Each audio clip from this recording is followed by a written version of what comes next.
It's really only a handful so far. Which are the other ones?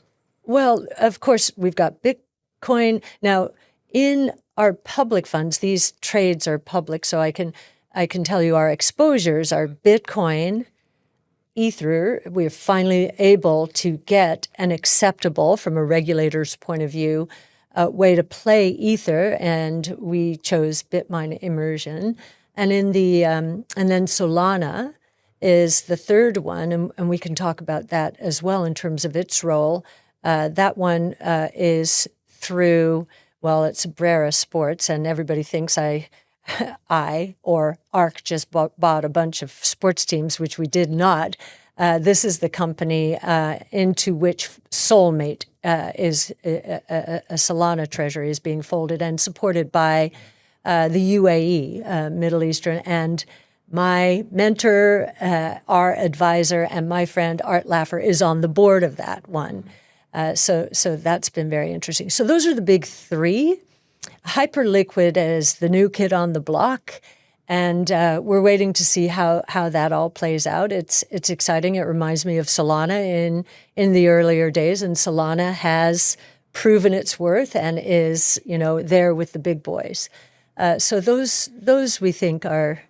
And then, of course, there are other services of like money market fund and Uniswap and a few like that, Jito, which is related to the Solana ecosystem. So we will play certain derivatives, but if you're talking about the big boys or girls, those are the big three.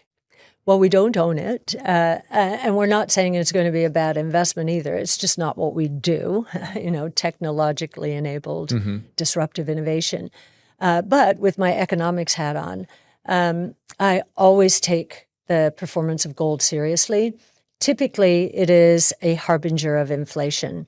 I don't think that's the case this time. We monitor something called the metals to gold index, so metal prices to gold prices.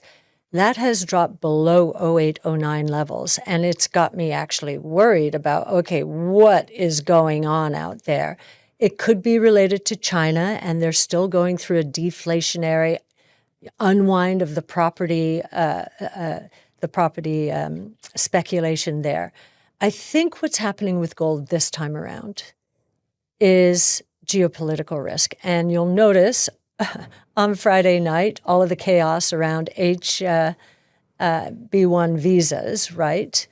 And I think that uncertainty, it's like, oh my gosh, all of the, the foreign students, were, from India and China and their parents and everything, looking at this saying, what is going on? And personally, I think it's just a negotiation with India that's going on, and this will all be fine because we don't want to lose the best and the brightest from anywhere around the world, despite what you hear, the rhetoric you hear right now. So I think that's all going to change.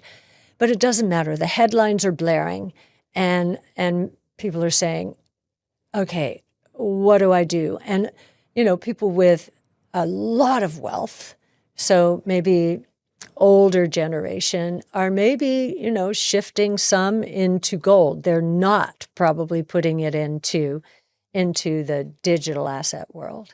Well, Kathy, we are out of time. I've taken you for longer than we were meant to run. It's been such a pleasure to catch up in person. And a reminder to people that the full-length episode dropped earlier in the week, as well as this crypto bonus episode. Next week on the Master Investor podcast, we will be joined by Freddie Late, the founder of Latitude Investment Management. Make sure to tune in for that one. And if you've enjoyed the conversation, please do subscribe and leave us a 5-star review. A reminder that nothing you've heard on the Master Investor podcast should be considered direct financial advice. More on that in our show notes if you'd like to see it. The Master Investor Podcast is produced by Paradine Productions and Master Investor Podcast Limited in association with Birdlime Media. If you've enjoyed the podcast, please do subscribe on YouTube or click follow on your podcast platform, and then you'll be automatically notified each time a new episode drops.